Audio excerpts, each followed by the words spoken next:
top shelf.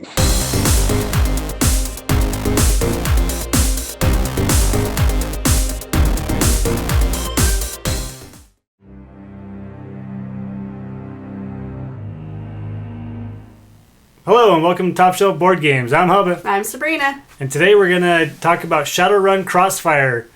This is a game that was requested to us by you, the fans, to go over. This is the review video of the game. We also have a how to play video that is going to be posted up. So you can go watch that one. You can see the game, how it works. You can see it in play. And also we may have a perspective from Sabrina learning the game. So check that video out. But this one, we're going to talk about the games, what we like, what we don't like. So Shadowrun Crossfire is originally an RPG game. And I don't know the lore of Shadowrun. We've never played the RPG, so we've never really... Yeah, I had no idea. Never really dove into that experience. The game comes with a little short story, the Fire and Frost book, that you can read, which Sabrina was able to read and go over. I read some of it. It's kind of interesting. It also comes with a Sixth World, welcome to the Sixth World. It teaches you about the basic... It's about the world. Yeah, basic structure of the world. Right. Corporations, the magic, the different species, there's a lot there. Yeah, there's a ton of basically humans have kind of evolved. At least this is what I get from it. Humans have kind of evolved. Dwarves have come about. Humans have started morphing into giant trolls and tripling in size, growing tusks, growing horns, and then learning different magic abilities. And everybody's kind of broken up into different factions that are vying for control of the different corporations. From what I could gather, vying for wealth. That's kind of what I got from reading through the material that came in the game of Shadowrun Crossfire. Yeah, I haven't really gone through all of it, but it seems really interesting. So I kind of like that. I didn't realize the game had so much more to it than just a game. So I'm still going to dive into that. What did you learn from the Fire and Frost book at all? It was interesting. It was kind of hard to read because it kept jumping to person, so I didn't know who was talking. But once I got past that, it was pretty interesting. It's definitely like a 21st century feel, like just the concept and the magic and the fighting and everything was different than I'm used to. So that was kind of interesting. It was pretty good. So it mixes fantasy with, modern technology, futuristic technology. Yeah, I had a little bit of like the Matrix in there because you're hacking into the stuff and the different orcs and trolls and creatures and metal dogs, bodyguard dogs that are made out of steel. Interesting. So, yeah, it was pretty good. Yeah, so that gives a good idea of how the theme, it introduces people to the theme of the game. I think that's a really cool thing that they added. Well, when I read these, it kind of made me like when I was playing is like, oh, okay, I get it now. Like I got more involved into the game knowing all this other stuff. Yeah. So, or when I was reading the book, I was like, oh, okay, that's why that person does mana, or there's more magic involved, or that's why they use this when they fight the bosses or whatever. Anyways. Yeah. I could picture both when I was doing both. Makes sense. So, anyways, but it's kind of interesting. Yeah, so that was a cool addition to the game. Mm-hmm. The gameplay itself, what did you think about the gameplay? You're really putting me on the spot. I know I am. I'm wow. Putting you on the spot big time this time around. Okay, well, the gameplay, it kind of reminded me of a lot of other games that we played, but I kind of liked it because it was quicker setup and quicker playing. Yeah. So it kind of reminded me of like Sentinels a little bit, kind of. Okay. Kind of reminded me of Sentinels of the Multiverse. Yeah.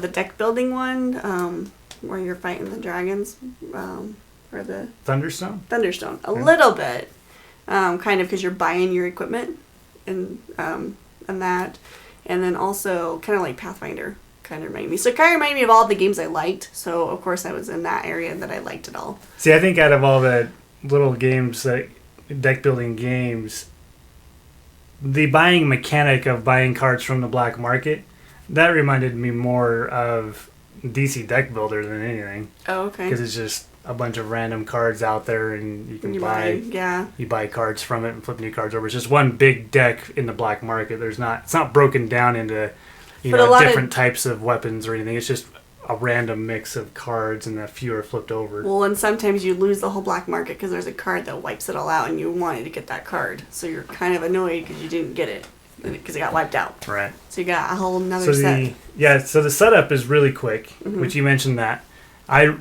I really like the game for that, because that makes it easy to pull out. In a couple of minutes, you're already diving into the game. Right. All you gotta do is shuffle a few decks, and you're good to go. You don't really it's easy to remember the rules. So if you kind of don't play it for a long time, you can kind of dive into it quicker. Yeah. Kind of. A little when bit. You first get into it, learning how the applying damage works is different, because I don't know. We haven't really played any games that you have to defeat an obstacle one level at a time, and there's several levels across the top of the card that you have to defeat in order. Combinations. Yeah. So once you get the idea of how the cards play and how you apply the damage to the cards, which I kind of liked that. It goes really smooth. It's not clunky at all. It makes sense. It is really annoying when you don't have those cards, so you're like, I can't do anything this turn. So so I liked that. So did you like that? The way you defeat the cards, did you like how that is? Yeah, sometimes it gets annoying, but that's because I just didn't have the card, but not because of the mechanic. So, but I do like how you can fight each other and help each other out. Like, I was always trying to We're not fighting each other, but you're going to assist each other. Right, assist. Yeah. Yeah, because I always bought the cards that were assisting, because I thought that gave me one extra move, so it helps too. So I was always trying to go for those. Yeah, this game is really, really big on the cooperation between, the players that are involved, because it's a really hard game. It's extremely difficult to win, and defeating an obstacle takes a lot of teamwork and coordination of, hey, I have this card, I could play this card, or I could help you and assist with this one. You need to be healed, but I need this card to get that red, the red damage. What do you play first? Which order do you play these cards in? And do you save them for another round because maybe you can get some more cards? Mm-hmm. There's interesting choices and a lot of teamwork that goes into it, which really marries into the theme of the game of the Shadowrun world, because they're quick thinkers. Yeah, they're right. They might plan everything and have everything perfect and planned out, but things happen all the time, and things can go to the worst, and they're always like improvising. Yeah, which is kind of what we have to do in the game anyways. Right. We have to improvise on, okay, which one do we want to go after first, or you're going to take a hit there, but I'm going to take, so you're always you're improvising and working together, which is really cool. The intensity of the game, this is it keeps the pressure on very intensely. I mean, the game never lets up from the very beginning.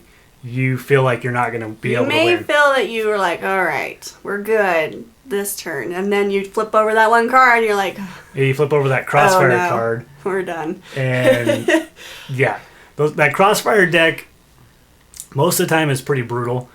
Couple of there's some times where you get to heal a health point, but you might start defeating an obstacle and feel like you're getting ahead, and then you flip over that Crossfire card, and it just everything goes to down the drain.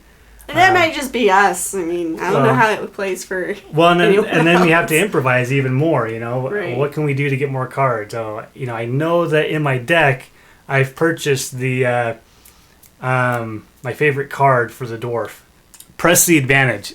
My favorite card, Press the Advantage.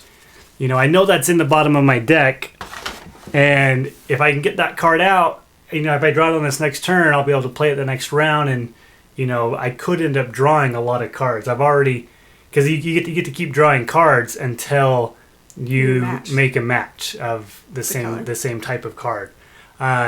And if you've already played several of your, I play the Decker. That's what I like. So I got a lot of green cards. If I've already played a lot of the green cards and they're in my discard, there's a good chance I'm going to draw 3, 4, 5 cards into my hand and be able to do a ton of damage on that next turn.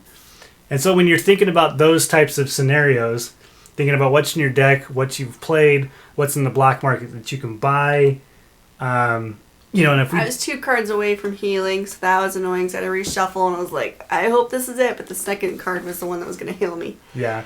So that's the...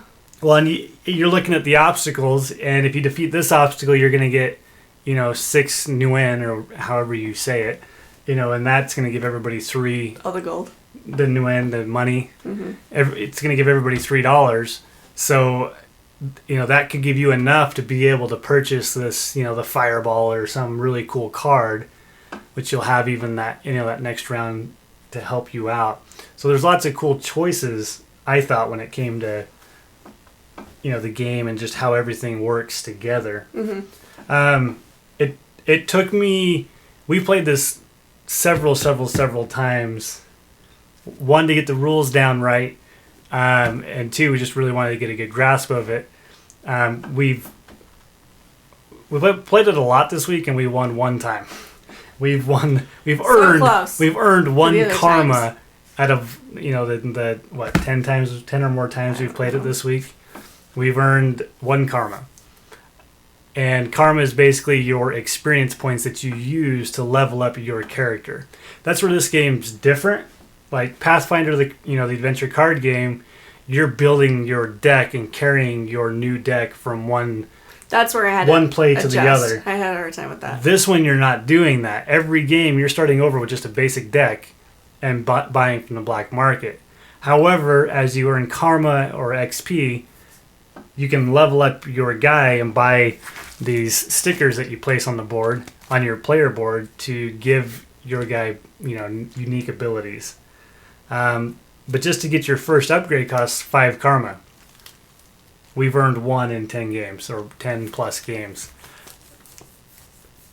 That means there's a lot of playthroughs you got to do on this game. Maybe we're just really bad. We could be. Don't make fun of us, please. But or tell us how to win better. Yeah. Tips. It's definitely because of how difficult it is to get the karma, at least for us. The game feels like it's a game you have to grind out multiple times, but it doesn't drag on though. No. But I'm saying, like, in order to really get anywhere with your character, you got to really earn it. You got to grind through, playing a lot of playthroughs and earning that 1 karma, 3 karma. Well, in each playthrough, I think we've been getting better. And we have. Making our choices better, and okay, let's do this instead, and see if that gets us a better route. And so, right. So we've gotten really close to getting Several more times. karma, but we just miss. Yeah. Barely. So, but which is good. I like a challenge. Yeah, once you get that this isn't a deck building game that you carry and progress from one game to the next. Right, I kept thinking, hey, where's my things I bought? And I was like, oh wait, that was the last time. I don't have those. So, gotta get over that. So.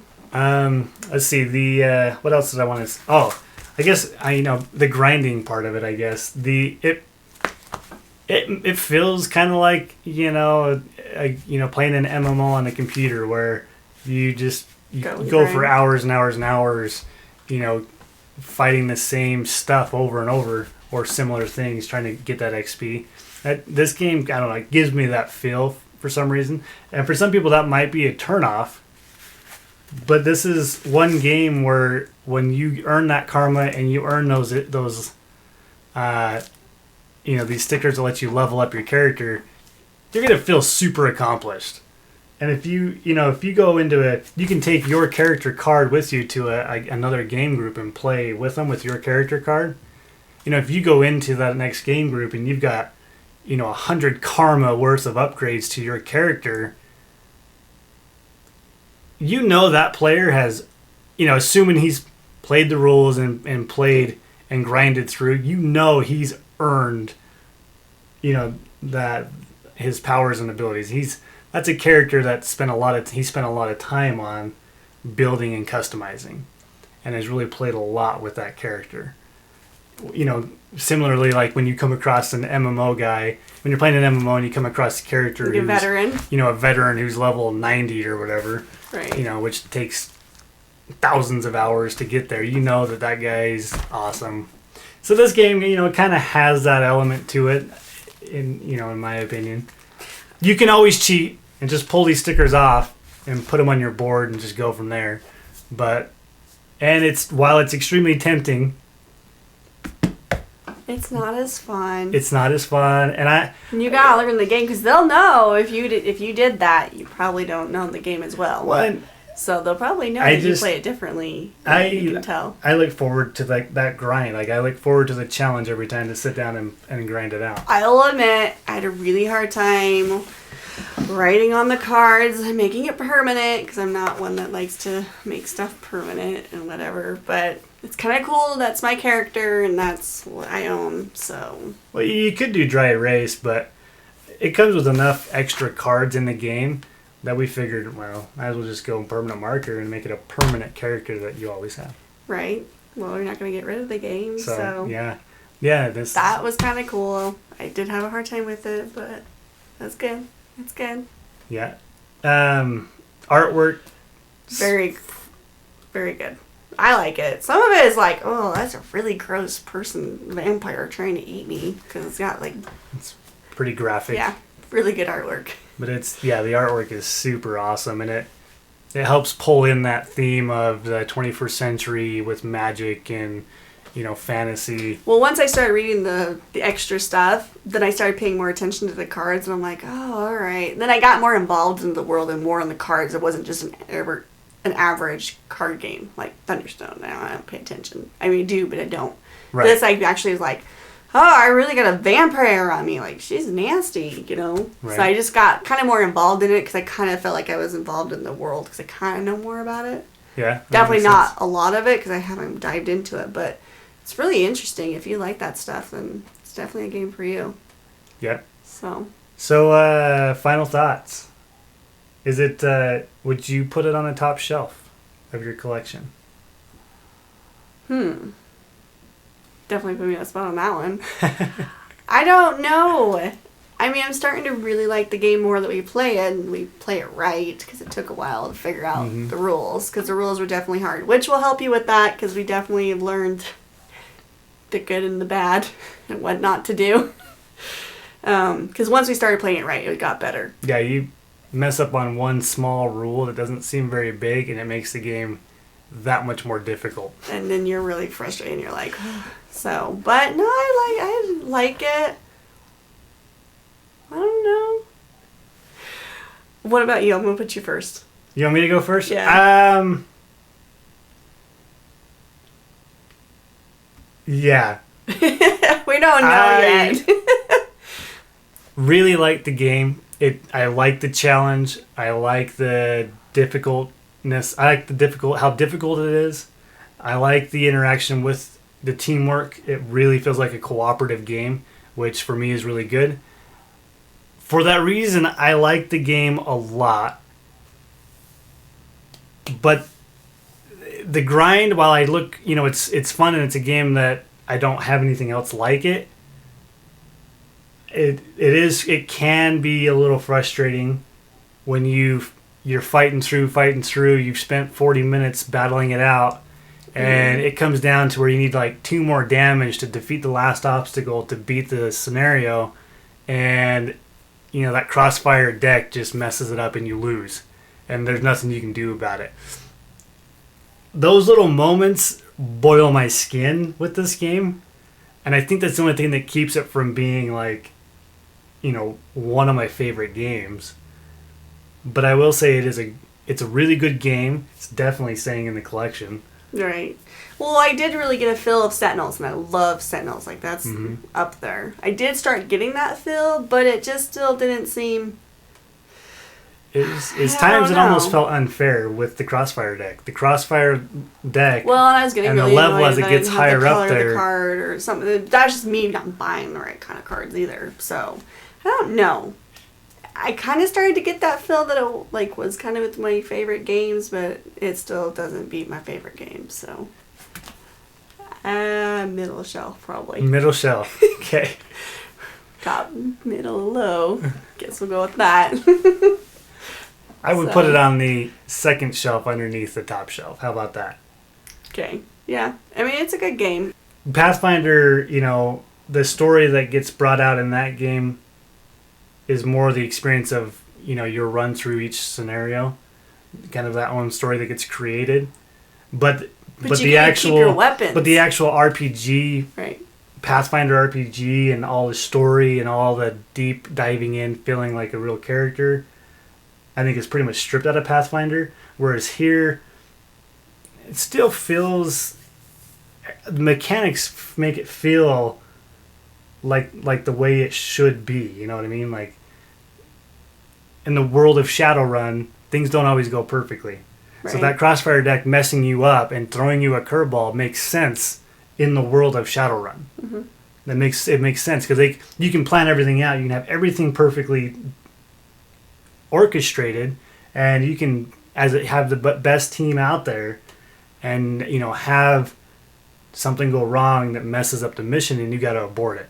And that's what that Crossfire deck does. It does that. It throws those curveballs, which I like. That makes you lose, even though you had everything right. Mm-hmm. So while it's frustrating and it boils my skin, it fits the world of Shadowrun really well, from what I've gathered about the universe of Shadowrun. So for that reason, I really like it, and also don't like it. Just, it's really good. You kind of walk away defeated when you lose, really bad. But when you earn even just that one karma, just you feel 1 point. Super awesome. Right. Like, we finally beat it. Thank heavens. So I'm gonna go to the second shelf. That's where I'm putting it. You're putting it what? Mid shelf? Third shelf down? I can say the second. Second shelf. Okay. Yeah. All right. Well, thanks for watching. It's been a fun time putting this video together. We worked pretty hard on this section or this game for this week, and put a lot of time into it. So hopefully you enjoyed this video. Hopefully you enjoy the how to plays that are going to be posted. And if you do like us on Facebook, subscribe to our channel, and share us with your friends. Let us know what you think of it if you tried it, or if you haven't tried it and then tried it after us. Still let us know. Okay. So, thanks. Bye. Bye.